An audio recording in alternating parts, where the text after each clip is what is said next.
Hey everyone, welcome back to Beyond the Face podcast with Shayla Dominique. I know it's been a while, so we're going to start off this episode, season 2. But before we get into today's conversation, let's shout out our sponsor for tonight, Wine by Jade. She's bringing the vibes with her wine punch tonight. If you guys want to experience this for yourself, you can order online at winebyjade.com. So we're going to pick up exactly where we left off. Like I said, I know it's been a while, but we're back. And we're here with another beautiful guest. As usual, we're here for the glam, but we're going to go beyond the face. You all know my female guest speaks to and for the strength of a woman. Today's guest is someone who embodies resilience, faith, transformation, and the unimaginable challenges. Her name is Myiah. She's a mother of 2, a business owner, a psychology student, and a writer, and a 2-time breast cancer survivor. Myiah, welcome to the show. Thank you. Thank you for having me. You're welcome. So we're going to dive right into the glam. We're going to get you snatched and ready to go for whatever. Okay, I'm ready. We ready. So before we dive in, what's one word that can describe like where you're at in this moment in your life? Ooh, one word that can describe where I'm at would be evolving. Ooh, love that. I love that. That just gave me chills already. We just got here. We just got here. Evolving. Yes. I love that. And I feel like that's been a challenge for me too, just from 2025, because I know everybody had 2025 was like a rough one for people. Mm-hmm. So coming into 2026, we're evolving. We're doing all the things that, make us a better person, better woman, whatever it is that we're looking to achieve. So I love that for you. Exactly. Love that for you. Thank you. So let me get this glam going, honey. I'm ready. So let's start back from the beginning. When you were first diagnosed, tell me about that and what was that moment like for you? The first time I was diagnosed, it was something that I found myself. And the first time I went to get it checked, they ruled it off as lumpy breast tissue. Mm-hmm. So I went back about a year later. And when I went back that time, I was pretty much advocating for myself to make sure that they find out whatever was going on, because something was definitely wrong. My breast, it had a lump on it. Mm-hmm. But besides that, when I lift my arm up, it looked deformed, like it was pushing in on one side. So when I went to get the ultrasound done, they were kind of like, okay, well, you've been here before, so let's try to look a little bit more into this. Right. And from there, I went to get an MRI, and I'm sorry, not an MRI, a mammogram. Mm-hmm. And when I got the mammogram, that's when things started to seem a little bit tricky for me, because, at my age, I was only 29. Oh, wow. So I never had a mammogram before. Right. But then they kept going back and forth. I went from the mammogram back to an ultrasound, back to the mammogram. So finally the doctor called in and said that it was highly suspicious of breast cancer. In that moment, I didn't know how to feel. I was kind of in shock. Mm-hmm. Because, when things go wrong, you don't think the worst. It's like, oh, maybe it's just a lump and they just could take it out, nothing major. Mm-hmm. But it ended up being something major. Right. Yeah. So when I got the call, I had to go do a biopsy. Mm-hmm. And when the guy called me, it was in the evening. So I thought I was in the clear. Mm-hmm. Because he hadn't called all day. So I was like, okay, I'm good to go. And about 6 o'clock, he called, and he said that it was cancer. Oh my goodness. I didn't respond in that moment. It was just one of those things where you just sit there and just take it in. My mom was there, and my husband at the time, he was there. So we all were just kind of in shock. Mm-hmm. So that was the first time. And then I ended up getting a double mastectomy. Mm-hmm. I had to do radiation. I had to do 3 months of radiation every day. Mm-hmm. So I ended up getting burnt. My whole left side, that side was burnt from the radiation. But it healed. Mm-hmm. I started making aloe soaps, and it helped to heal my skin. And then from there, I was good for 3 years. Mm-hmm. Am I skipping to? I'm about to skip to the second one. Listen, we here. Let's get it. That's fine. Go right ahead. So double time. So 2 times. Yeah, 2 times. Yeah, 2 times. So the second time, it was the same thing. I found it myself, and I went to the what you found? I found the lump. Mm-hmm. Oh, you did your own exam. I did my own exam in the shower. The first time I did the same thing. It was an exam in the shower, and as women, some women anyway, we pay attention to our bodies. Right. So when we feel something is off, we immediately go get it checked. So the second time it was the same thing. I was in the shower and I started feeling around on my breast, and I found another lump, but it was so tiny that it was hard to really feel it. But I called the doctor immediately, and he got me right in. We did an ultrasound, biopsy, came back again, the same type of cancer. It was positive again. So this was, sorry to cut you off, but this was, the first time was radiation and all the things, chemo. And then the second time was the same thing? The first time my treatment was radiation, and I had to be on medication. I was on tamoxifen. Oh, I've heard of that. Yeah, and I was supposed to stay on that for 5 years. But the cancer came back in 3. So this time I did chemo because they said that the radiation wouldn't help. Right. So I went ahead, did the chemo, and I just finished. Yay. Recently. Yeah. All that harmful stuff. Yeah. Do you feel like it, sometimes they say like these medications do more harm than good. Like, did you have any side effects with any of that? Yes, I had a lot of side effects. Yeah. The worst thing about chemo is it kills not just the bad cells, but the good cells also. So anything that's good in your body, chemo is going to kill it. So that's the downfall of having chemo. Side effects, there were a lot of side effects. My first medication, they call it in the breast cancer world, they call it the red devil. Ooh. Whoa. Yeah. So I had to do the red devil for my first 4 rounds. And that one was the worst. Yeah, I was throwing up, couldn't keep anything down. All I wanted to do was sleep when I wasn't throwing up. Right. So the only thing I could really eat was apples and grits. Whoa. Yeah, that's what I ate for those first 4 treatments. And how long were those treatments for? That lasted for 8 weeks. Oh my goodness. Yep, 8 weeks. That's all I pretty much ate, and then I had to try to kind of tie it in with being a mom. Right. So on my down days, my kids at the time, they were playing football. So I was still trying to go out to the football games and stuff, and I was at the football trying to game. be present. Exactly. Yeah. And I was at the football game, sleep in the car. Yeah, it was bad. It was bad. Wow. But I was still trying to be there as a parent. So how did you find strength in that to still show up for them? It just happened. I think when you become a mother, a lot of things you just do it. You don't think about it. You just naturally jump up and do it. And that's what they were used to. That's what I was used to. And I didn't want to change their world too much because my world was changing. Right. So I wanted to make sure that I was still present for them. So I was still trying to go to the games, to the practices, and hang out, but it didn't work out. I was still there, but I wasn't really present in the moment because most of the time I was sleeping. I was out there throwing up a few times. So yeah, it was rough. That had to be very miserable for you. Yeah. Wow. So what helped you push through those days of treatment? Just knowing that eventually it would be over. It was temporary. That's what I kept telling myself. It was temporary. Some days were harder than others, and I didn't want. At one point, I told my sister, I was like, I don't even want to go today. I just don't. I'm just done. Yeah. She was like, no, you can't do that. You can't do that. So I had a good support system. Good. So they were uplifting me in the times where I did kind of feel down. So the strength came from me just knowing that it would be temporary, and then from my friends and family telling me, oh no, you're not quitting, girl. Right. You're going to keep going. Right. Yeah. It's always good to have that positive support behind you, because that is something very heavy to deal with. And you're saying like you pushing through, like that's that faith, knowing that it's temporary. So that's an amazing feeling to have. Yes. You got to have that blind faith and just hope that everything gets better. Yeah.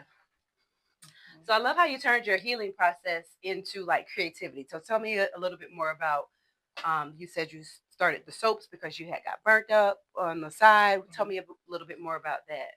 Okay, so my first venture. Oh, we got several ventures, huh? My first venture when I started, when I was doing radiation, I actually got into gardening. Ooh. So I started growing my own vegetables, growing my own fruits, and in the midst of that, I started growing the aloe as well. So I was watching a YouTube video, and I seen that you can make aloe soap. And I was like, okay, I can make some aloe soap. And the doctor kept telling me to try aloe on my skin. So what I did was I decided one day to go in the kitchen and make some aloe soap. And I just added my own little tweaks to it, and then I started selling it. Wow. And it ended up selling. I actually did really good with the aloe soap when I first started. And then from there, it went into the body oils. Okay. I didn't know nothing about the body oils. We love a good body oil. Yes. We are stocked up. We have been. Yeah, you tell me more about that because no, seriously, we love these little oils that we use. Like they're perfume oils, but they're they're just for fragrance. But if there's something that you have that's more healing, then yeah, we definitely want to know more about that too. Yeah. So I made all my body oils with 100% natural oils. I use like avocado oil. I put vitamin E. I use aloe oil. I put aloe in pretty much everything. Just different sunflower oil. And I have some that I use essential oils, which is like my lavender. Yes. My lavender coconut, I'll use essential oils. And then I have some for the smell, the perfume smell. And they are really good with hydrating and moisturizing your skin. And they last all day when it comes to the smell. Like right now I have on one called baby powder. And that one smells just like baby powder. Yeah, and I have a coconut lavender. I have a sweet sunrise. That one is like a fruity smell. When I was going to the oncologist, I went in there and I had it on. So all the ladies, they were like, oh, we want some of that. Right. So one lady, she was like, girl, I took a shower and put that on. And my man was like, come on, Skittles. Oh, what they call them? Skittles. Skittles. Oh, Lord. Not Skittles. That's a nickname. Okay. Yes, it's real fruity. It's a fruity smell. I love that. I love that. Okay. Yeah, so I have different ones. I have scents for men as well, with teak wood in it, and cashmere. I have a vanilla cashmere. So I have a bunch of different oils, and it's good for, like I say, the moisture and the hydration. I use that in place of using lotion. Yeah. Okay. Yeah, and then from there it went into body butters. So I started doing body butters to match the body oils. Because when you put the butter on top of the butter on and the oil on top, you got a good combo. No, I'm with you when you're right, because layering has been one of my things lately. I've been layering a lot. But go ahead. Yes. You did the body butter. And that's what it went into. It was like, you can't get one without the other. Exactly. So it started matching up, and they'd be like, well, how do you use it? I said, I put my body butter on at night. I put my oils on in the morning. Sometimes I put the butter and the oil on in the morning. However you feel like you want to do it. Whatever you want to do. Whatever floats your boat. Yes, no, exactly. I feel that. I love that. Yes, so that's what I did when I had breast cancer the first time, and I'm actually still doing it. I have an online site, and I also sell in person. I do a lot of pop-up shops, which I prefer over the online sales because you get more interaction. I think that's where we first. Well, we've been knowing each other, but we connected at the last event together. So. Yeah, that was dope. Yeah, so I like doing that better. So it's been working out for me, and I love doing it. Now, when you are at these pop-up shops, do you tell like the people your story, or do they kind of ask like where is it originated from? Like, do they get into that, or is it not a really? Oh, okay. It's on my banner. Do I remember your banner? I don't think I remember your banner. Yeah. I don't think I remember your banner. Okay. And what does the banner say? It has my story on it, and it has a picture of me with the breast cancer symbol, and then they'll read the story, and then people come and they'll start talking about, because truthfully and honestly, I feel like everybody has been affected or touched by breast cancer in some way, shape, or form. Yeah. So every time somebody comes up to me, it's either a story about somebody they knew, yep, or something going on with them. Or I've had a lot of people come up to me, a lot of young girls, because on my thing it says that on my banner it says where I found out when I was young, 29. Mm-hmm. So I had a lot of young girls coming up to me and ask like, "Oh well, I felt a lump today. What do you think I should do?" Or it's been there for this amount of time. Do you think I should go get it checked? So I get that a lot. So now you're the one that's encouraging them to go early, because they always say, oh, 40, 45. Like, they don't really try to test you. Even if you say, hey, my mom or my grandmother had it, or they still won't. They still won't do it. No. Or they want to charge you an arm and a leg to do it. Yeah, that's the crazy part. That's the craziest part right there. Yeah. So what a lot of young ladies need to learn to do is just advocate for themselves. Exactly. And how did you do that for yourself? When I went back the second time, I told them I wasn't leaving until they tell me what's going on, because something wasn't right. Oh, so they were trying to discharge you and think that everything was like, make you feel that everything was okay. Oh no, I went in with a whole new attitude. Oh, okay. Okay. Yeah, I went in with a whole new attitude. I went in knowing that something was wrong. I just didn't think it was going to be breast cancer. I went in knowing that something was wrong. So when I first went in and I went to the back, I told them, listen, I know something is wrong and I need to know, because it's not just lumpy breast tissue. So they examined it more thorough this time. Because the first lady, I was there all of 10 minutes and she was like, oh, you're good. It's just lumpy breast tissue. But this time I was there for 3 hours. And it was just back and forth. They seen something on the ultrasound, then they wanted me to go get a mammogram. Then I'll come back to the ultrasound room. They want to look in another area. Then I'm going back to the mammogram.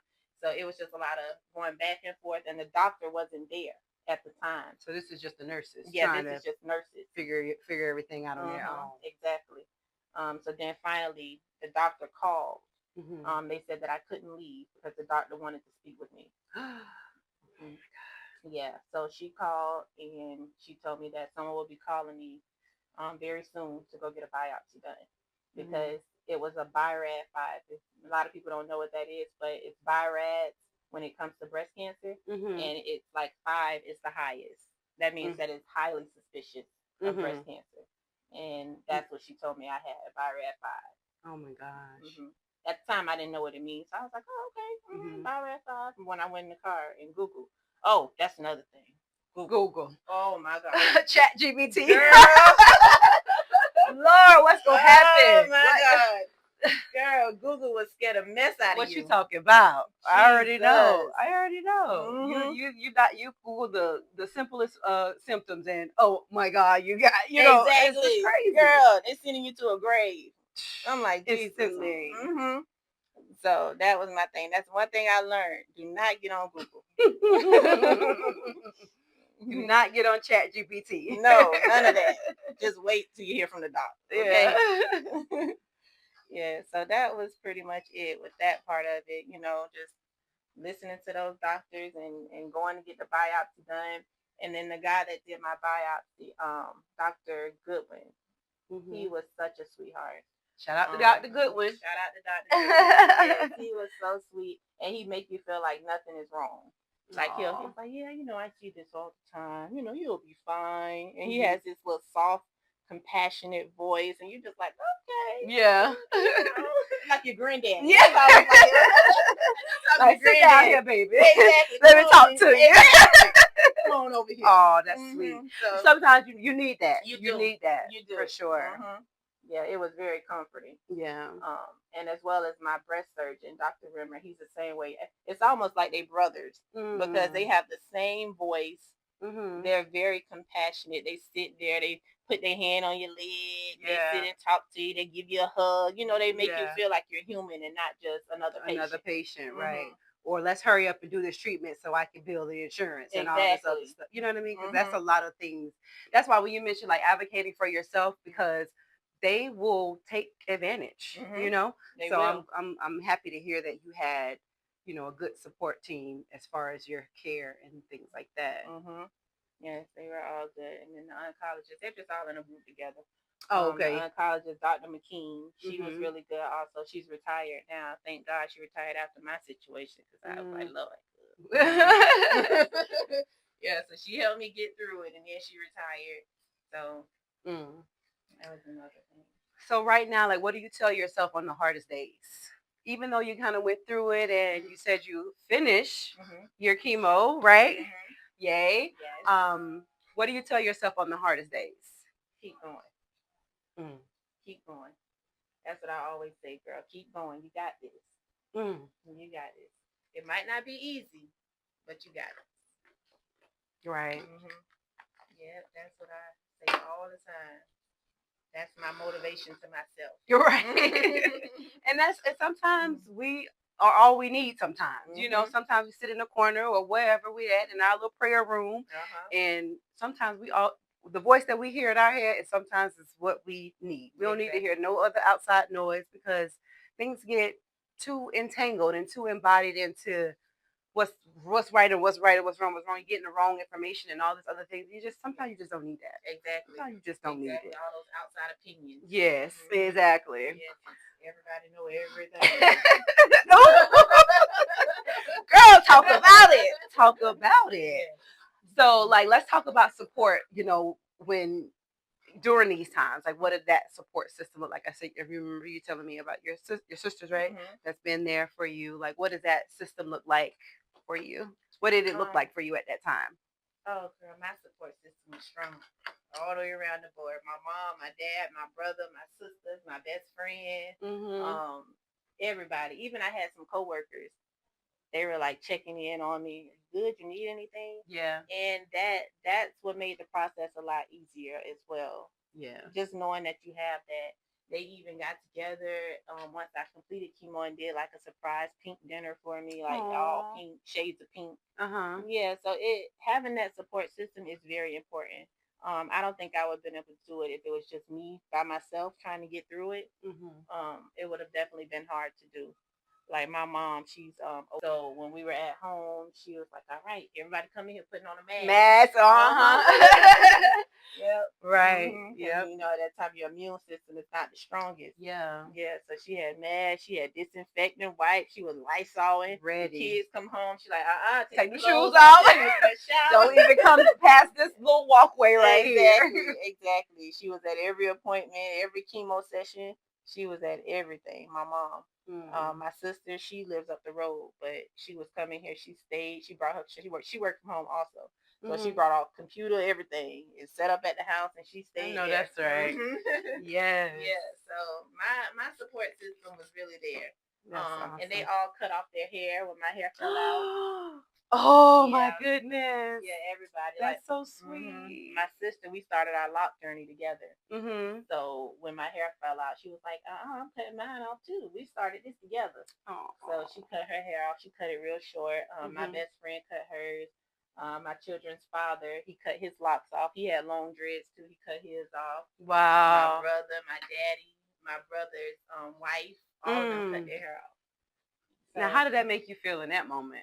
It was so sweet. I was like, God really love me. Yes, they do. Yes, they do. Oh my goodness. Would you have done that for us? No, not the flip bag. Not the flip bag. Oh. Yeah, I would. So who was somebody that showed up, you know, within that circle unexpectedly? Like somebody that you felt that you didn't think that would show up the way that they did. Who was that one person? I think all of them. I was expecting all of them to show up. Okay. Okay. Good. Everybody showed up. I had one friend. He stepped up in a lot of ways as far as like trying to help me get everything situated. When I first found out I had to do chemo, he was like, "All right, what you need? What you need? Let me know so we can get this together." Yeah. Yeah. So he was there. He was there for that part of it, and he even came around, and helped out. So he was very helpful, calling, checking on me. Making sure you're good. Making straight. sure I'm good. Yep. So that was his thing. He was calling all the time. And if I ain't answer, he was calling my mom. Like, where's she at? She ain't answering that phone. What's going on? Exactly. What's going on? Exactly. But everybody showed up just as I thought they would. You know, a lot of times when stuff goes on, people, they kind of disappear. Or they're always like, oh, if you need something, let me know. But don't never let me know. Right. But you never hear nothing from them. Everybody.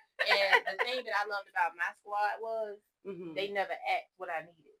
They just showed up. Yeah. Yeah, they just and did. That's important too. Yeah. So that was cool with my I love my squad. Shout out to y'all. Hey, shout out to the squad. Okay. Yeah. I know that's right. You need a squad. Exactly. You need a squad. I would drop names, but I would drop y'all names. They know who they is. They know who they is. I know that's right. Yes. Yeah. So it was a journey. It was a journey. Yeah. It was definitely a journey. And still, I still have the side effects. Like right now, sitting here with this fan, the hot flashes. Oh my God. Yeah. It's horrible. It is horrible. Thank God for the fans. Yeah. Whoever thought of these little mini fans, shout out to them. Shout out to you. It should have been me. Real. These hot flashes ain't no joke. Because I didn't have hot flashes before chemo. Yeah. So once this stuff got into my system, it's like, oh my gosh, it's horrible. And so what happens going forward, like with that? Do you still have to have the symptoms because you're on the medication? Well, not have to have the symptoms, but do you still have the symptoms because of the medication? I still have the symptoms. They say it takes about 6 months for it to get out of your system. So I figure if I start working out and sweat a little bit, maybe it'll be a little sooner than 6 months. Sweat it on out, baby. I tell you that, and the fatigue. I still have that. Yeah. That's one. And I just started going back to work, but like around 11, 12 o'clock, I could feel it setting in. So do you, I was just going to ask you, like, as far as, like, how you manage throughout the day as far as working out, or are you managing with that? Like, yeah, I'm doing it. now that you started back working and everything? Yeah, I just try my best to push through everything. I'm just one of those people where I don't like to complain. So even if I'm feeling some type of way, I won't say you ain't gonna say nothing. No, I just keep pushing through. Aww. And that was one thing that my best friend, she always tell me that. She's like, girl, you okay to cry sometimes. Oh, so you was the strong one. I'm always that person. Me too, girl. Yeah. And I don't like it. When I cry to myself. If somebody come up like, what, I'm straight. I'm a gangster. I'm a G. No, I feel you. I feel you on that. Yeah. They always hit me with that. Like, girl, it's okay. Yeah. It's okay to not be okay. Yeah. That helps you kind of push through too. Like, yeah, you know what? It is okay. Yeah, it's refreshing. Okay. Yeah. It was difficult though. Like, I think the hardest part about the whole thing was hearing my dad cry. I think that was like the hardest part of the whole situation. Oh my goodness. Yeah, because you probably never seen him cry. Never. Men are mostly the tough ones, and never see a man cry. But to see him cry about his baby girl, I'm sure he's like, Yeah, it hit different. So, yeah. Aww. Yeah, so that was different, very different for me. So I hear you're writing a book. Tell us about the book. Oh my God. My book, I'm going to call it, it's already written. Okay. It's called The Second Bloom. Ooh. The Second Bloom. Like the flower. Okay. Yep, I named it that because the second round of chemo, shedding your petals. Yep. And growing again. It's almost like planting seeds and then sprouting up again. So that's why I named it The Second Bloom, and it said, when it came back, so did my strength. Girl, so you got to have church up in here, y'all. Because what? So it talks about my first time having breast cancer. The reaction from my family, my mom, my dad, my brother. I have everybody's reaction in the book. Wow. I have what I went through, the personal feelings that I was going through, the moments I had where, I was struggling, the side effects, and then the second time, the same thing, like what was going on, who showed up that didn't show up the first time. It was just like a lot of stuff where I was digging deep. It's very vulnerable. Yeah, I get very vulnerable in this book. And that's pretty much talking about like everything. The feelings of walking into the chemo room, the smell of the chemo room, like it's not a bad smell, but it's just the smell of a chemo room. You know, it's like those scents that you'll never forget, and that's one that I'll never forget. The taste in your mouth when they're putting that saline inside your IV and your port. Looking at some of that stuff that's going into your body. It was one, that red devil. Oh, I can't stand that heifer there. Me and her don't like it. We're going to fight her. Yeah, we're going to fight her. Yeah, her. Yeah, when they used to bring her out, I used to be like, oh, here she go again. So that particular medication is not something you had all the time? The first 4 rounds, yes. The second 4 rounds was a different medication. Yeah, the first 4, it was her. And they brought her out. I like how you called her. Yes, they brought her out. Yeah, she is. I don't know. They need to send her back wherever she came from. Yes, they brought her out in a brown bag. And they said she was sensitive to light. So when they inject it into you, they keep it in a bag. And my port, like I'm still healing, you see it right here from the port. The port, they put it in, and while it's going in, they have to keep it out of the light. And I'm like, even like artificial light? No light. No light. So they say it's sensitive to light, so they keep it inside of the brown bag while they're injecting it into you. Ooh. So you don't know what it was. Girl. You never even seen this drug. Inside this brown bag. That's the red devil. Yeah, it's the red devil. I know it's red. We don't like her. Yeah, it's definitely red. Because when I tell you, TMI, but this was in the book too. After she started injecting it, when you go to the restroom, when you pee, it's red. Wow. So, yeah, it was rough. Like, as soon as she put it in, go to the bathroom, it's already in your system like that. Yeah.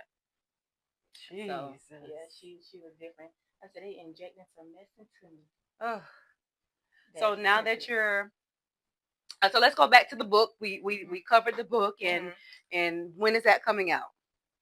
We are looking for it to come out in December. Yes, very soon. This year, yes. Okay. Hopefully sooner. I would love for it to come out sooner. But yes, we're looking at the end of this year. Okay. And we're gonna have photos. I got photos from while I was in chemo, when I first lost my hair. Pictures of my dinner, like just different stuff, different moments, throughout the whole process. Yeah. Yes. Wow. Yeah. So that was something that I did. And then I also started a medical courier business while I was going through this. So it just brought me some peace. You're not going to be delivering the red devil, is you? Nah, see, she ain't gonna make it. She ain't gonna make it. She ain't gonna make it on the van. Yeah, she ain't gonna make it. We kicking her off. Right. Yeah, so I started that. It brings me a little bit of peace to have something to do instead of just sitting there thinking about it. So while I was going through it, when I had the good days, I was sitting up there trying to figure out something else to do. Yeah. Wow. Yeah. That's good, because that means you were like on the right path, and you know the mental was still there. You know. How is your mental health? Right now it's good. Yeah, it's good right now. It's just, I have these days where, of course you think back on it and you go through stuff like when I look in the mirror right now and all my hair gone. Yeah. It's like, dang. But you learned to embrace it, I'm sure. I learned to embrace it. I went to work today for my first time with a bald head. What was that like? What did they say? What was it was a lot of reactions. They were like, oh girl, that look cute on you. I didn't think you was gonna be cute with no bald head. Oh my gosh. You know what? People just don't know what to say. They don't. But it's all in fun and love. Yeah. So yeah, it was different. Because the first day I went back, I had a wig on. So when I went today, I was like, you know what, bump it. It's too hot for this wig. Right. And this is you at this present time. Yeah. So it's still, I'm still embracing it. I'm it. Still learning how to accept this part of it. So it looks like my hair is growing back gray. I keep looking at the little strands. I see. Yes. Yes. I'm like, oh my God, I'm coming in with a whole head of gray hair now. But if it is, that's what it is. Yeah. So I'm loving the new me. Now, what kind of work do you do? I'm a case manager for a nonprofit organization. Okay. So I work with kids that are at risk truancy behavior, struggling with grades, who have home issues. Yeah, so now that's not stressful for you, is it? Because we don't need no more stress. Well, you know what? This season, I said I'm not letting nothing stress me out. There you go. So I do what I can do, and what I can't do, yeah, I don't. Yep. So you've learned the power of no. I have. I'm learning to master that. Yes. And it's really hard. Especially when you're the strong one, right? You're the strong one. Everybody probably was depending on you. Yeah. Because you probably had all the answers. You were the strong one. So it's hard to be that, what do you call it? Having those boundaries. Yeah. It is. But, at the end of the day, what you went through, you got to have them. You have to have them. Exactly. And then I'm the goofball in my family too. So it's like, when they call me, they expect me to say something crazy so we can laugh. So I just couldn't be that person that was always, I'm just not in a good mood today. Yeah. I still wanted to keep up the same energy. Yeah. Be the same person. Yeah. Now you say you have 2 boys? I have 2 little ones. Yes. Oh, how old are they? 7 and 9. Oh wow. Little babies. Yes. Little busybodies. And so how was that with them? Like, I know you mentioned the games and stuff like that. Like, how have they been supportive, at the best way that they can? They are not supportive at all. They are not. They're the worst when it comes to certain stuff. Like my bald head. When I tell you, my youngest son, it was so funny. I went to pick him up from school. He said, Mom, I think you should start wearing your wigs when you pick us up. I said, why? He said, because you look like Mr. Clean. You know what? It be your own children. It be your own people. Yes. Oh my God. Really, Dakota? Yes. And that's the youngest one. The older one, he don't make it no better. He just laugh. No. Like, y'all know what? But yeah. But they don't understand. But they don't understand. But yeah, you just gotta laugh at them. Just be like, y'all don't understand. That's why I say you gotta have thick skin when you have kids. Because if you don't, you ain't gonna make it. They gonna tell you the truth. They gonna tell you the truth. You understand? Yes. But I love my babies. They they help when they can. They help me pick out my wigs for the day. Oh yeah, they like, no, I think you should wear this. Oh, that's too cute. Oh my gosh, that's too cute. Yeah. Too cute. So no girls, just 2 boys. No girls. No. Yeah, that's another thing I was afraid of. I was like, what if I want to have another baby? Can I have another baby? That's what I was asking the doctor. So I was on. They gave me a shot called Zoladex. And they put it like right into my stomach, and it's good for 3 months. So I took that twice, and it's supposed to preserve your eggs and your ovaries and stuff while you're going through chemo. Oh, okay. Yeah, it shuts down your system. Wow. So if I decided that I wanted to have another baby, I should be able to. You should be able to, yeah. Are we trying or? No. Not right now. Yeah. Maybe in a couple months or so. Okay. Take your time, girl. Take your time. Yeah. But I'm scared. I'm scared to have a little girl. I see these little girls out here. I'm like, baby. No, baby me. Especially with 2 boys at that age, they're like in their prime, like with doing all the fun things like a little boy would do. Yeah, exactly. Playing sports and everything. So yeah, that would be a completely different. And it's so crazy because my brother has 2 girls. He has 2 girls. I have 2 boys, and then my oldest sister, she has a boy. So the 2 girls had the boys, and the boy had the girls. But they're so protective of the little girls, of my brother's kids. Yeah, they love them. They're like, we want a sister. We want a sister. Aww. Like, y'all got cousins. Okay, let's keep it there for the moment. Exactly. But I think they would do good if they had a sister. Yeah. That's cute. That's really cute. So what does this next chapter of your life look like? The next chapter of my life is just continuing to grow, continue to elevate, continue to learn myself. Because I feel like with this chemo thing, a part of me kind of died in a sense. And it's kind of like a rebirth all over again. I felt like the first time, a part of me, same thing, it kind of died, and I had to really learn myself all over again because I changed in a lot of ways. And now with chemo, even more changes. Mm-hmm. So I feel like I just really have to learn myself all over again. Mm. Yes, that's going to be amazing. I'm happy to see that journey for you. So what message from your book that you want to leave with us?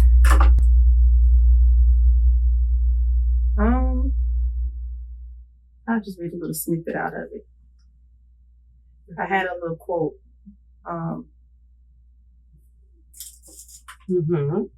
It says, "Life after cancer isn't about trying to get back to normal because it'll never be the same. So that means it's time to create a new one." And a little snippet I was going to read out of my book is, "After my double mastectomy, I was finally starting to breathe again. I was grateful every single day that I no longer had to worry about cancer lurking in my body. Life was slowly finding its rhythm again. I could finally say I made it without my voice shaking. I thought the hardest part of my story was behind me. Then one night while showering, I felt it, a tiny lump under my arm." Wow. Ooh, what's the name of the book again? A Second Bloom. A Second Bloom. Make sure y'all look, where is it going to be? Amazon? It's going to be on Amazon, Barnes & Noble, and then I'll also have an online website set up where you can just go directly to the website to purchase. Awesome.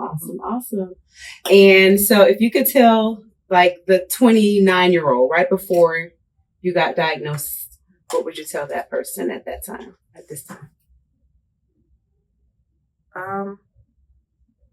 You're not immune to getting the disease.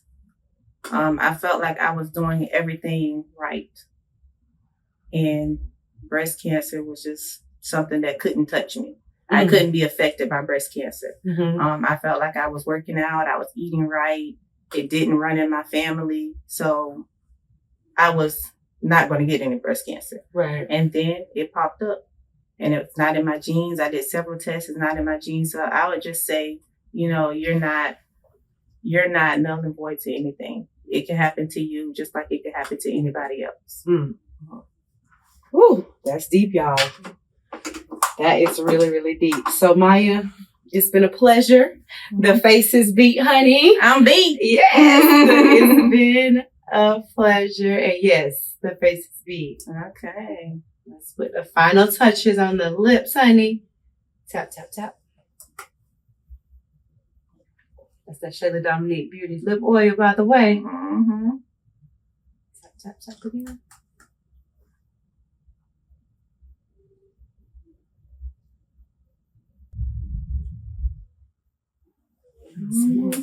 Y'all see juicy lips. They juicy, honey. They juicy. Okay.